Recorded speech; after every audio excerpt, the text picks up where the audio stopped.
Welcome to the Small Steps, Big Wins podcast. I'm dedicated to helping you take control of your life. Together, we'll explore practical tips, expert advice, and inspiring stories to help you overcome obstacles and achieve your goals.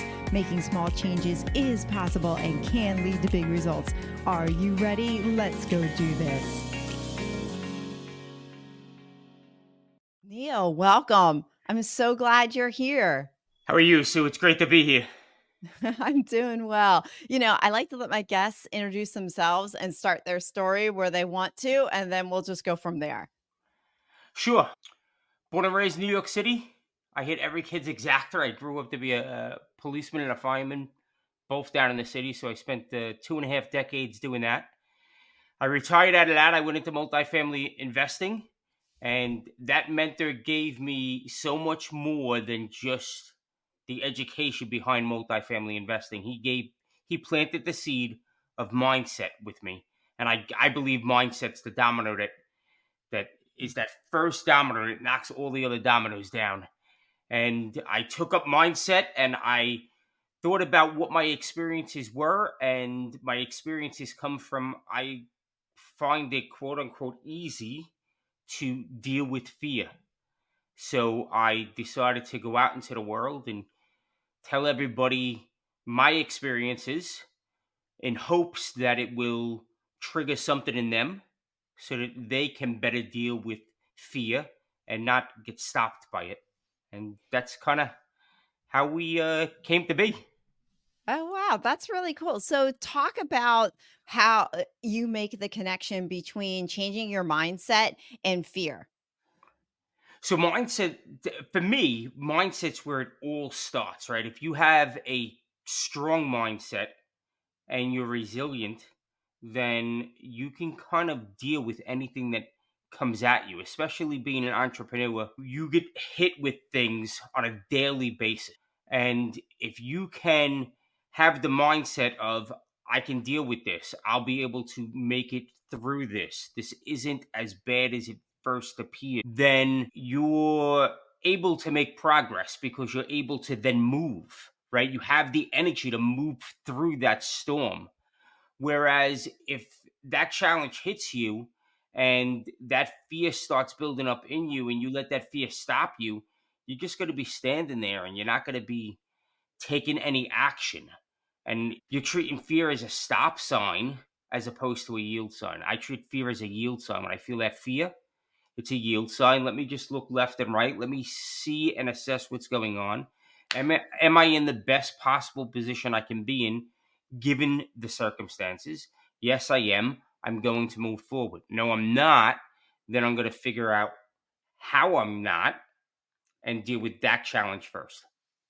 Okay, so you mentioned your mentor, how he not only taught you about multifamily, but he also helped you with your mindset. So I'm assuming you didn't have much like foundation prior to that.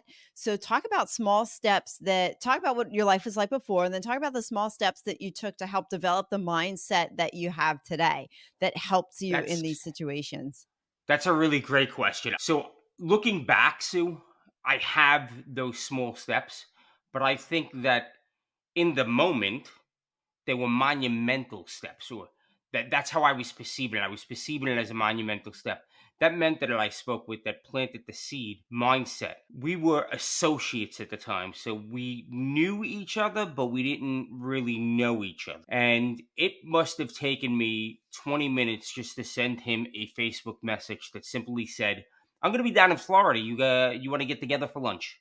And that's something that they say on every podcast, right? Just reach out to people and ask them if they want to go to lunch. And I had all of these thoughts flooding into me. And those thoughts was, he's very wealthy. He's not going to have time for me. He's a busy guy. He's not going to have time for me.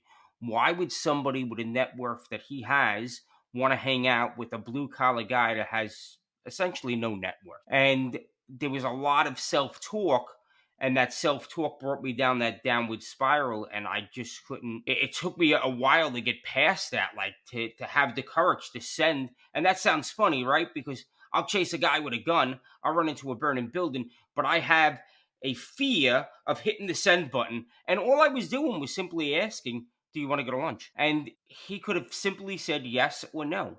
And don't read into that. It's either yes or it's no. So for me in that moment, it was,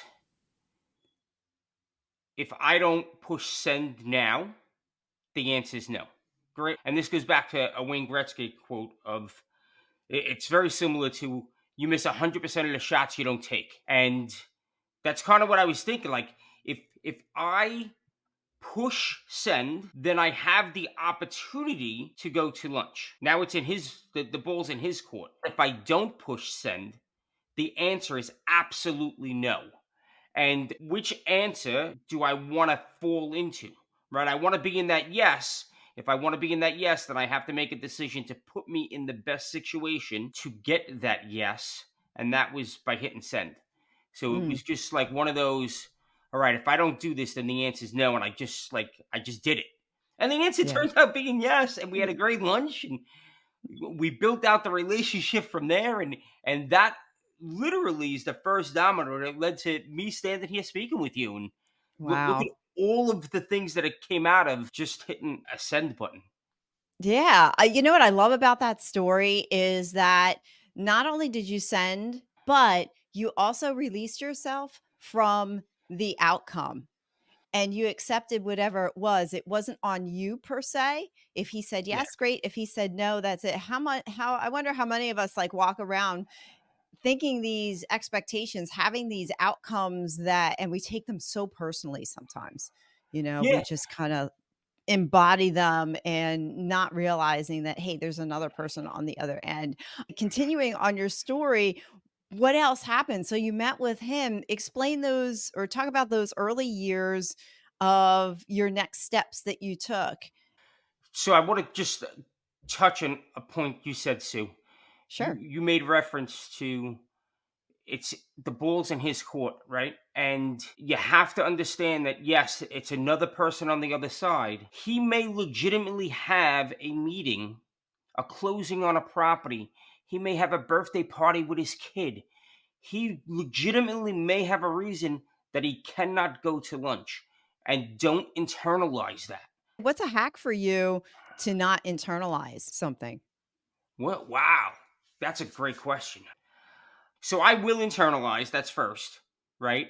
And when I realize that I'm doing it, then that will be the trigger for me to look at it from different angles and try and look at it from different perspectives, and the perspective, if it involves individuals, the perspective of that individual. Mm, That okay. that's how I do it. It's not easy sometimes because you get caught up in your own beliefs. You're internalizing that because of your own beliefs. And now I have to challenge my beliefs. And that's not always easy to do. Well, that makes sense. I mean, because I know all of us, we can kinda take a lot of things personally, and I think having that framework and remembering that there's a person on the other side and not to take those things personally, like you said, helps let it go because you really don't know what's on the other end. You talked about you were a police officer and a firefighter as well. And first of all, thank you for your service to the communities that you served. What are some of the similarities and well, let's go for the similarities first. What are some experiences that you had as a police officer and a fireman that you now bring into what you do today? And if you want to connect it to mindset, whatever works for you. So when you really think about it, it's all connected to your mindset. And when I'm going to share a story with you of a technique that I use to this day, 30 years later. And back then, I didn't realize it, but he actually changed my mindset. And a lot of things lead back to your mindset because your mindset's just your default thought process, how you go about thinking about things, because those thoughts then lead to your actions. But that story I was going to share with you was back in the 90s when I first became a police officer. I had probably 3 or 4 weeks in the job. I was brand spanking new. I'm running a patrol car. I have a more senior partner. He had about 10 or 12 years in the job. We get a radio run for a robbery. robbery at gunpoint in a storefront. So we pull up to that storefront, and this is my first real call as a police officer. My adrenaline's like pumping. I don't really know what to expect. As we pull up to that storefront, this guy comes walking out of the store. He locks eyes with us, and then he decides to run down the sidewalk. My partner jumps out to chase him. I jump out to chase him, and now we're running down the sidewalk. The perp turns the corner. My partner immediately turns the corner, and now I'm running towards the corner. I'm really like I'm out of breath by now, and this is only like 300 feet. It's not a long foot pursuit. We get to that corner. I'm sweating. I have my revolver in my hand. I'm white knuckled on my revolver. My radio's in my other hand. And all I remember is seeing that my partner goes around the corner. And at that exact moment, I see the corner. And the corner is a big deal because in the academy, they told us corners bite. Don't go running around corners blindly. You don't know what's on the other side. And I'm thinking all of this stuff. And I'm like, this guy's got a gun. So now I have to decide if I'm going to go right around that corner or if I'm going to take that corner very slowly and meticulously, like they teach us to do in the academy. And at the point where I get to that corner, I just went around the corner. Whatever made me go around the corner, I don't know, but I just went around the corner. And to my relief, my partner was making the arrest. Now, after the dust settles, we get back to the station house. I go up to him and I say, "Hey, Jack, what about that corner? Like, how'd you go around it so fast? Weren't you afraid?" Because I'm coming out of the academy. I think that corners are like really do bite. And he says something to me that I will never forget. Like, I still use it to this day. He said to me, "If I don't go around that corner, then who will? If I don't go around that corner, then he gets to do this another day. Not on my watch." And he just walked away from me, leaving me standing there. And I'm thinking to myself, not on my watch. Not on my watch. And that became a mantra of mine. And with that mantra, somehow I tied that mantra to me going around that corner and bursting through that fear of the unknown. And every time I feel those butterflies conjure up in my belly, I go to that mantra of not on my watch. And what that mantra does for me is it hits the reset button. It slows me down for a split second. It's that yield sign that I was talking about earlier. When you're driving down the road and you come to a yield sign, do you stop? No. You look left, you look right, you make sure it's clear, and you proceed if it's safe. It's the same thing. Those butterflies come up, not on my watch, not on my watch. And then I assess the situation. Am I in the best possible position I can be in this scenario? And you could tie that framework of the mantra. The mantra can be anything you want. It can be balloons, balloons, balloons. It doesn't matter. The mantra is the reset. And then, am I in the best possible position for the scenario that I'm in? Yes, proceed forward. No, reassess. And I've used that framework in real estate, in my everyday life. Like anytime I feel those butterflies coming into my belly, and it happens all the time. And that's kind of like the quick framework that I run through. And now I do it it's just immediate. It's like a lot of times I don't even realize that I'm doing it until later on and I'm thinking back. Is the mantra what you use to help mitigate the fear and just continue to go forward, or are there other things that you've done too? And did the fear become more comfortable over time? So I guess you could say, yes, I did become more comfortable with it, but I think that I became more comfortable with it because I had so much experience with it. Mm. So another part of it goes to what I call your well, it's your training and your experience, right? So in any endeavor, even when I was a rookie, we'll go back to the rookie chasing the guy down the street and the corner scenario I just spoke about, right? I had my training to fall back on, right? And the other piece that I didn't mention there is the academy gave me conflicting pieces of advice. Their advice was you never leave your partner because now it's a one-on-one scenario and corners bite, right? So now I was stuck at a crossroads. which piece of advice do I follow? Never leave your partner Mhm. or corners bite? I happen to choose never leave your partner in that scenario. For no other, like, I have no clue why I went with that. I probably went with it because if I leave my partner, then I feel that's a little bit more serious than if I go around the corner and I have to dodge gunfire or something. And even though Mhm. I was a rookie, I still had experience in that scenario. And that scenario, that experience turned out to be the training that I had from the academy. So Mhm. the way I become comfortable, quote unquote, with fear is it becomes a almost a daily occurrence, right?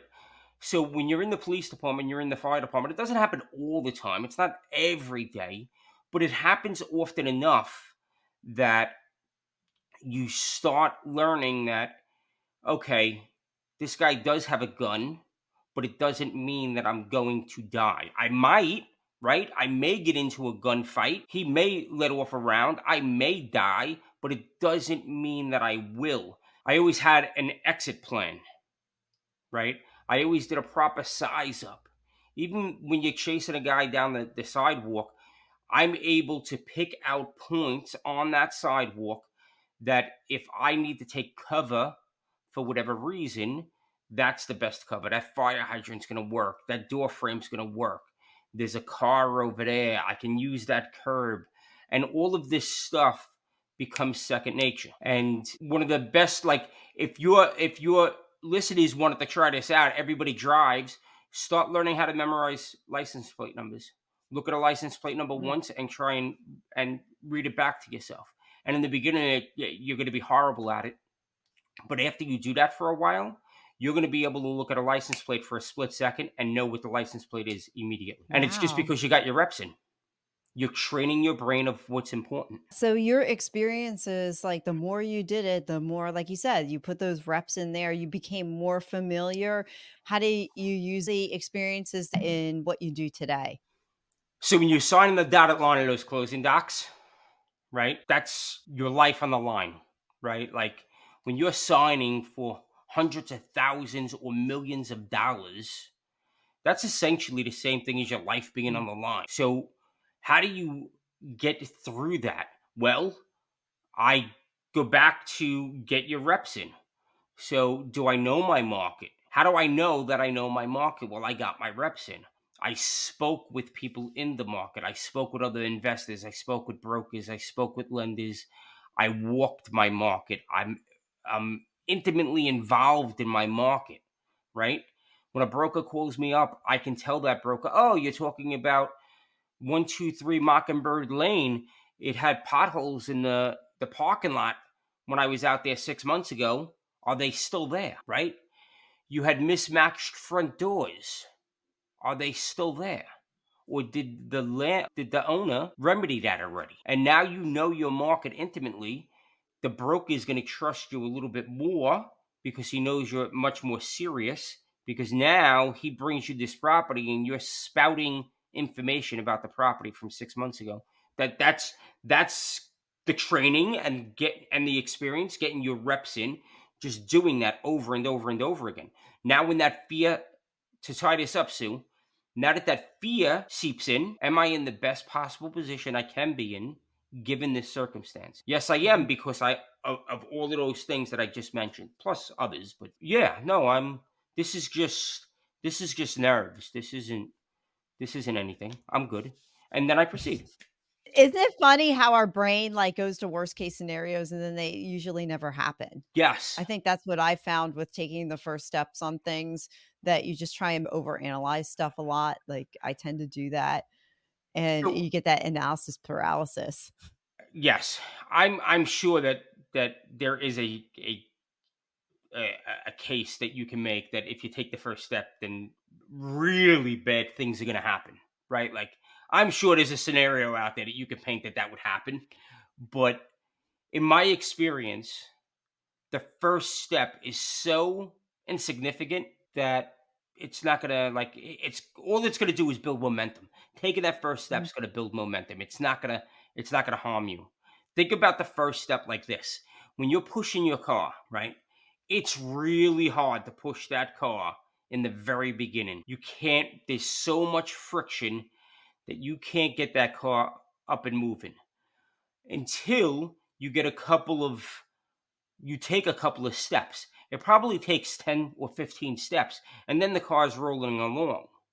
Well, I had to take that first step. So that first step is going to be more of a identifying what's going on, more towards momentum than it is actually going to harm you. So if you can't take that first step, break the first step down. So whatever it is, the first step It's is I good can't take advice. the first step of calling the broker. Okay. I'm going to sit here and I'm just going to pick up the phone and hang the phone up. I didn't dial any numbers.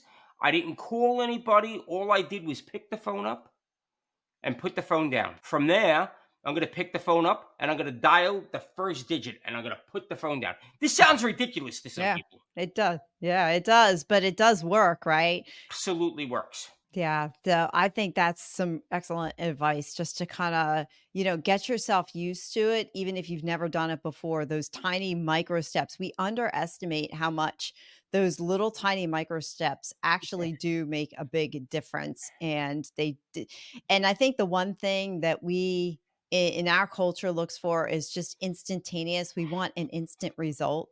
We're always looking for something to happen Yes. right away, and it doesn't always go like that. Sometimes you have to walk through these little steps. Sometimes it's going to take a couple weeks. It might take you a week to make that first phone call, but at least you made the first phone call. And going back to what you were talking about before, like if you never sent that text to your mentor, the answer was 100% no. Yeah. So if we don't try, the answer is 100% no, right? Like you can't go forward if you at least don't try. You might as well, it's better to try and fail than it is to not try at all. Do you have any stories in there where, like you tried something and then you realize, wait a minute, this wasn't working and I've got to pivot on this? And what did you do about that? So when that happens to me, I seek more information and I seek that information through my proximity.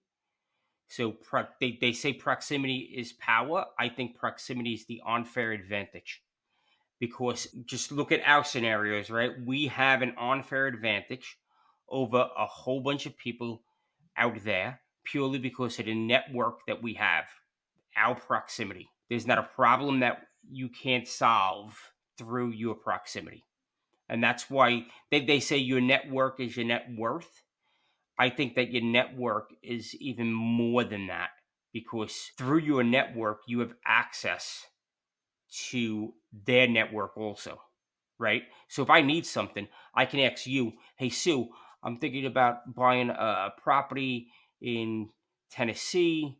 Do you have any insurance brokers out there? And you may say, well, I don't have an insurance broker, but I know somebody that invests in Tennessee and Mhm. I can make the connection. I can make the introduction for you and you guys can talk and see if he can help you. And there's somebody like I didn't know anybody Mhm. except for you, but now I have the access to your proximity also. So I think that building out your proximity is the best way of getting new knowledge. That's great. So, coming back to this idea of mindset, what are some mindset like hacks that you do in life? I know one of them is a mantra. Do you have any others in your toolbox? Mindset hacks. So the mantra slows me down. I don't know if you consider it a hack per se, but I guess the other hack is eliminate negativity as much as you possibly can from your life. And in addition to that, overdose on the positive. So think about a glass of clear water. When you have that negativity introduced into you, that glass of clear water gets muddy, and now you have a glass of muddy water. It looks like iced tea.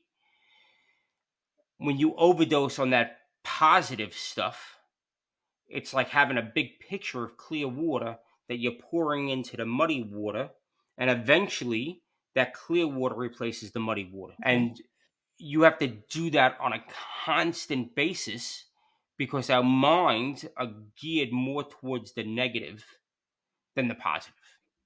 Okay. It's just So, what are some things that you do to fill yourself with more positive thoughts than negative thoughts?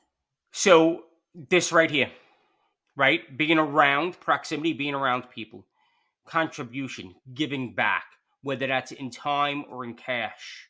So everybody will know the name Tony Robbins, right? E.T., Eric Thomas, Mel Robbins, Brene Brown, even just podcasts, right? Like Jamie Gruber does Tribe of Millionaires podcast. Just being in that frame of mind of these are all people that are achieving things and they are actually showing me or shining a light on that it's possible to do bigger and bigger things. Mm. And as long as I realize that it's possible to do bigger and bigger things, I will consistently strive for that. And it's in who I become in striving to hit my goal that is the real purpose of having that goal, honestly. Because you'll get plenty of people that are successful because they hit their goals, but they don't feel fulfilled. And they don't feel fulfilled because they're not focusing on themselves. Like, focus on yourself first, become the person that would be able to do the thing you're looking to do. Become them first. How do you become them first? You act in every possible manner the way that person would act. So if that person is successful businessman or success, like we'll go to real estate because everybody seems to be in that space, right? If you're looking at real estate, then what does a real estate investor do? If you don't know that answer, then that's your first step. That's your first action step to find out what they do. And then mimic that as close as you can, right? So I'm going to call brokers. I'm going to build relationships. I'm going to work with numbers. I'm going to learn how to underwrite properties.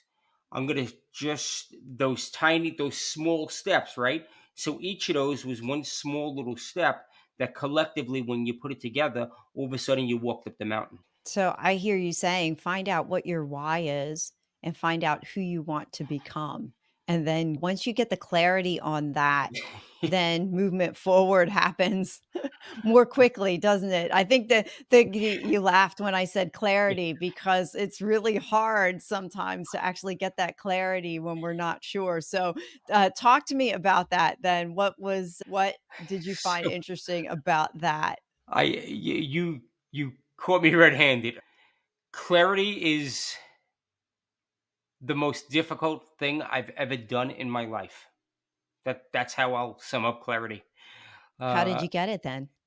by just keep pounding away and pounding away and pounding away. And honestly, I still don't have the center of the bullseye. So if you look at an archery target, right, and you got the very center red dot, and then there's a yellow ring on the outside of that red dot. I'm hitting that outer ring on a dartboard, that outer ring, that 25 points as opposed to the 50 points.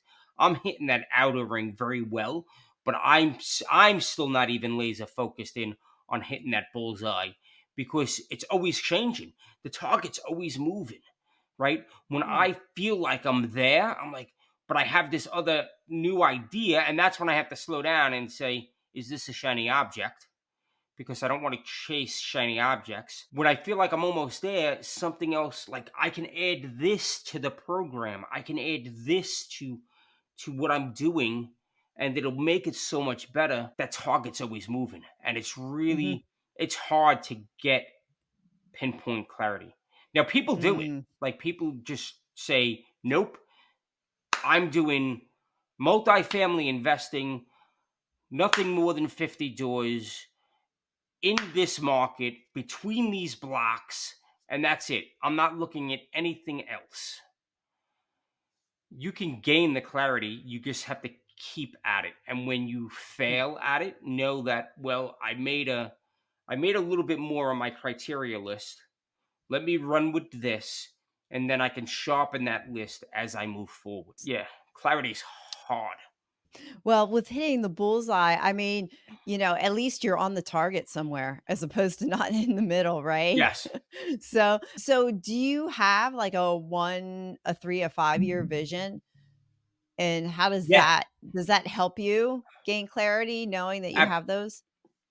Absolutely. So if you're somebody that's fighting with clarity right now, I challenge you to read a book called 10x is Better Than 2x by Benjamin Hardy.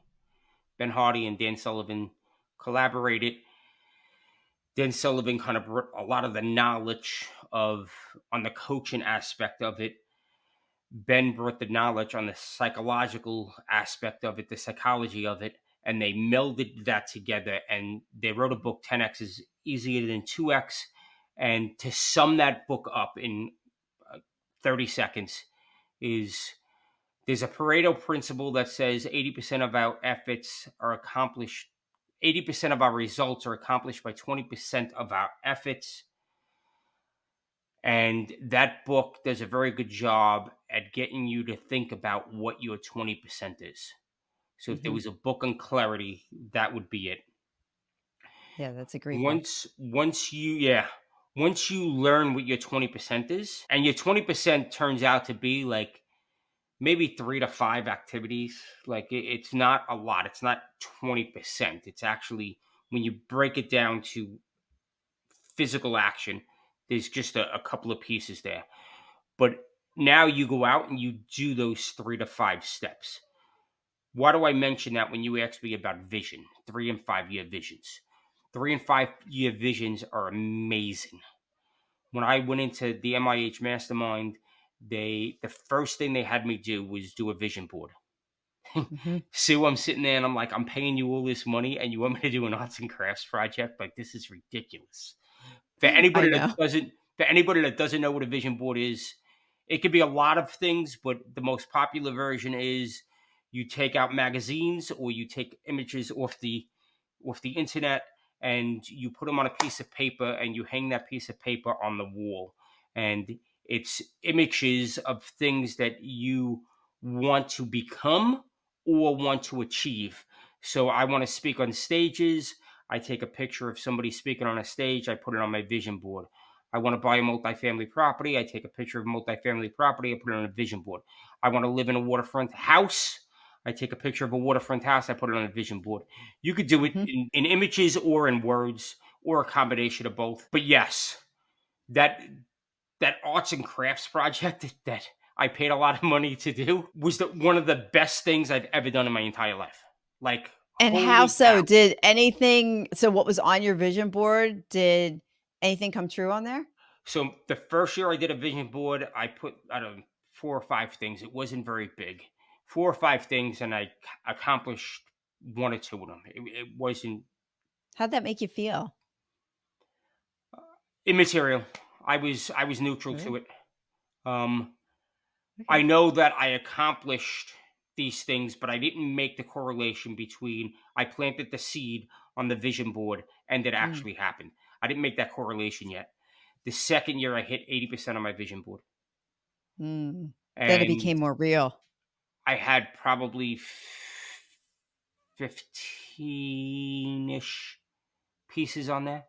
And that's when I'm like, wow, I would have never done this. I would have never done this. This is like a new version of me. I would have never accomplished. Healthy lifestyle is one of the things that I hit. I would have never accomplished this if I didn't put it on Mm, my vision board. When mhm, you're putting it on the vision board and you're hanging that vision board on the wall, it's in your peripheral. So you mhm. know about it. You planted the seed it's about planting a seed in your mind. Sometimes that seed sprouts right away, like a radish. A radish, when you plant a radish seed in your garden, it sprouts 30 days later, you have a radish you can eat. You plant bamboo in your garden 5 years later before you see a shoot come out of the soil. Oh, wow. So you don't know what seed you planted on that vision board. So just because you put something on your vision board, it doesn't happen. One of the things I put on my first vision board was a multifamily property. I Mm. didn't buy it that year. I did buy it the second year.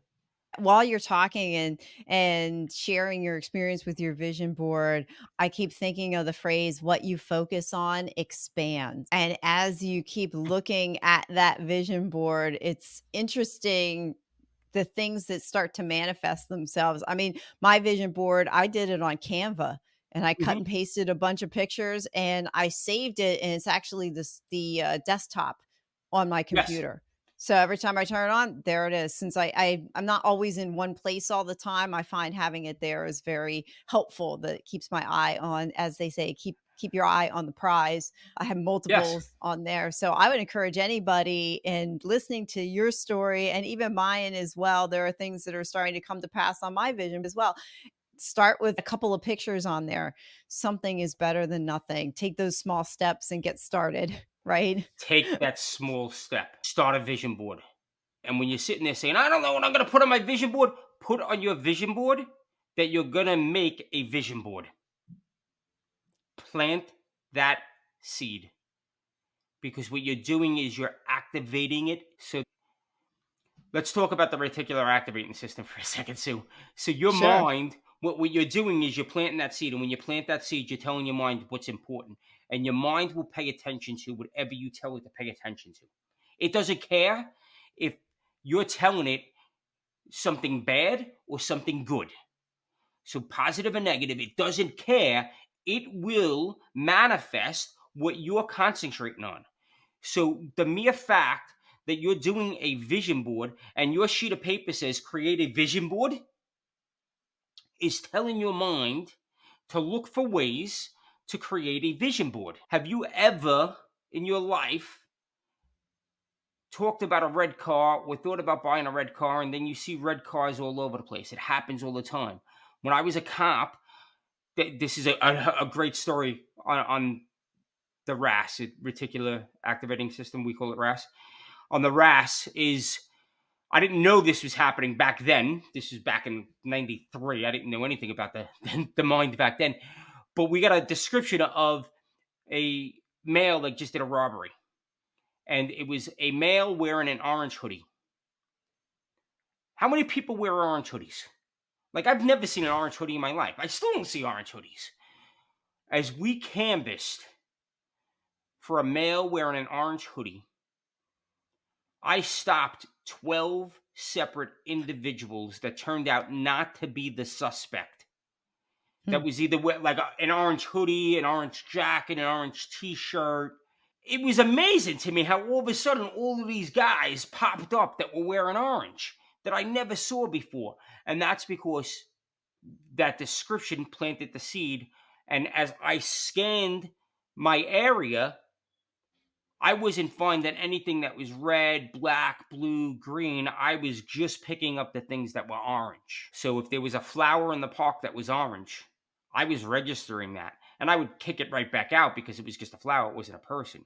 If there was an orange garbage can or container or something, I was because I was picking up on everything that was orange. That's what you're doing Wow. when you do things like vision boards.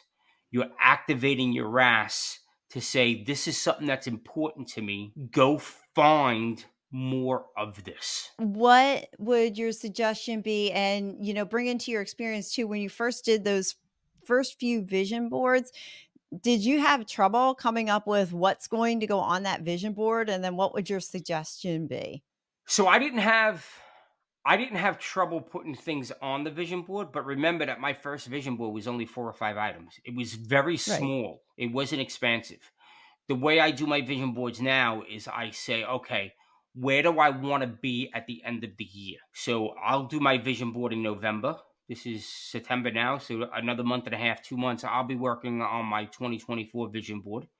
And I will sit down and say, this at this time next year, where do I want to be? What are the things that I want to have accomplished? And I will put a couple of those things, the ones that are really on the top of my list. I will put those on my vision board. And that's how I come up with the things that I'm going to put on my vision board. And then if there's bigger things, like for me, my big one is I grew up on the salt water. Like literally, my house was built on stilts over the salt water, Jamaica Bay in Queens, New York. And when I hit my level of achievement or success, I want to have a salt water house so that I can get back to the salt water somewhere down south. That's Mm, I want to leave the cold. I'm up here in the north. I want to leave the cold. I want to go down to warmer climates. But that's like my big one. So mm. am I ruling it out for next year? No. But do I think that I'm going to buy a million and a half, $2 million house by the end of next year? I don't believe that either. But it's on my vision board Mhm. And because it'll happen someday. what's gonna happen is I'm gonna start taking moves. I'm gonna start taking steps in other areas of my life so that I can get closer and closer to hitting that objective.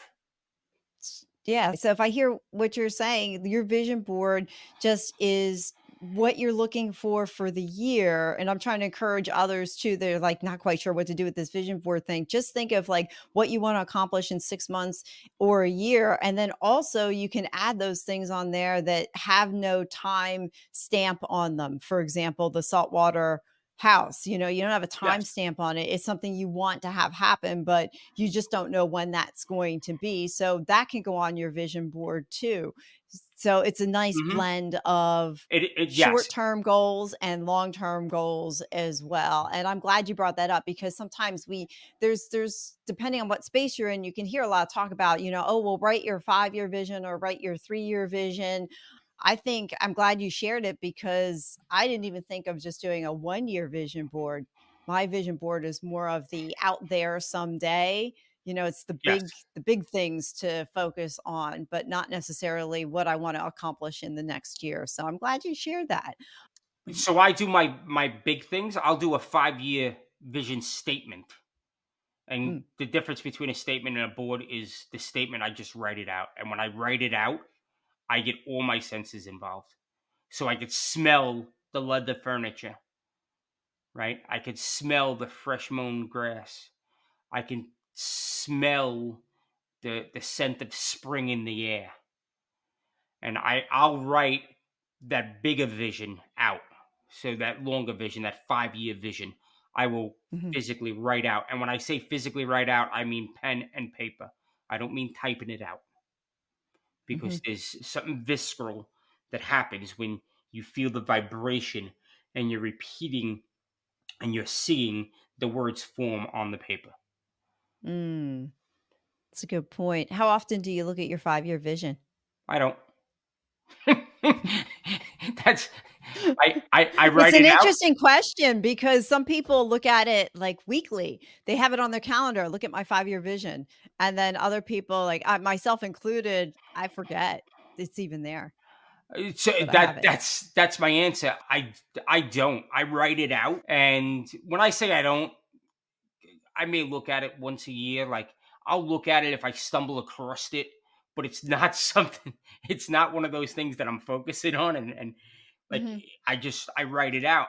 But in writing that out, it sparks something in the neural pathways of your mind that we will make this happen. And Mm. my wife wrote one. My wife wrote a 3-year vision that a 3-year vision 3 years ago, and we were cleaning something out, and she just came across it, and a good 80% of that what she wrote out actually happened. And she's like, Wow. she didn't. She did it because I was doing it, right? She didn't really. Mhm. She was like my first vision board. When my mentor told me to do my first vision board, I was like, arts and crafts project. She's like, well, what's this all about? And I'm like, just do it. Well, let's see. And then she did it, and she forgot about it. And we were going cleaning out a Mhm. file cabinet, and she pulls it out, and she's like, holy cow! Like I actually got my doctorate, and I I expanded the preschool, and like all of Mm. these things. I'm like, it's amazing. It's scary how much it works. Mhm. That's what you have Yeah, to you don't experience believe it. it. You don't think it's You gonna know, work. yeah, Yeah, right. it's Yeah. foo foo But stuff. yeah, but once you get that first win, of it. Yes. It's amazing, and I had a very similar experience. Well, Neil, as we're coming to a close, because all great podcasts eventually have to end. I Can have my can I throw go one more ahead. thing in there on vision boards? Oh no, I'll wait. Oh, sure. I know what are the questions you're gonna ask me, so I'm gonna use it for Well, that. I'm gonna cheat. we already talked about a book that had a significant impact on you, so that was the 10X is, easier than 2X, and I would agree, I think everybody should read that to just kinda, like, put things into perspective, and what I walked away with it was how much time I really waste, and when you Yes. do get focused and you do know what you're going after, even if the target isn't crystal laser clear, at least you've got a target and you know what's on the board and you're going after that, how much easier in some respects life really feels when you're going for those big things. So that's definitely 10X is bigger than 10X is easier than 2X. We're on this Mhm. theme of big here. What's one question or topic that you wish I would have asked about, and how would you have answered the question or expanded on the topic? So it's going back to vision boards. I would have asked the very specific question because you may have touched upon this. I'm cheating on this answer here, but I would have asked, how can I build momentum in my vision board? And the way you build momentum is you put something on your vision board that you know you're going to achieve. It's just a matter of Mm, time. So, for example, if I know that I'm closing, if I already signed the contract on a house and I know that I'm closing on a house 3 months from now or 6 months from now, whatever it is, I'm going to put on my vision board that I'm going to close on a house. And it's kind of a give me, but mhm, your mind doesn't pick up that it's a give me. All your mind sees is you said you were going to do something. You put that on the board, and if you put it on the board, it's important. And now it happened. So you talked about mind hacks before. This is a mhm. mind hack of your brain now sees that it happened. So the other things on that sheet have to be really important too. Let me go work on those. Oh, perfect.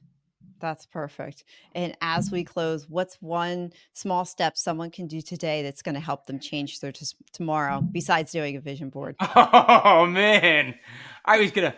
So doing a vision board is really like that's my real answer. I'll give you something else. Something we can do today that will help you tomorrow. What's the one thing you've been putting off? So ask yourself, what's the one thing I've been putting off?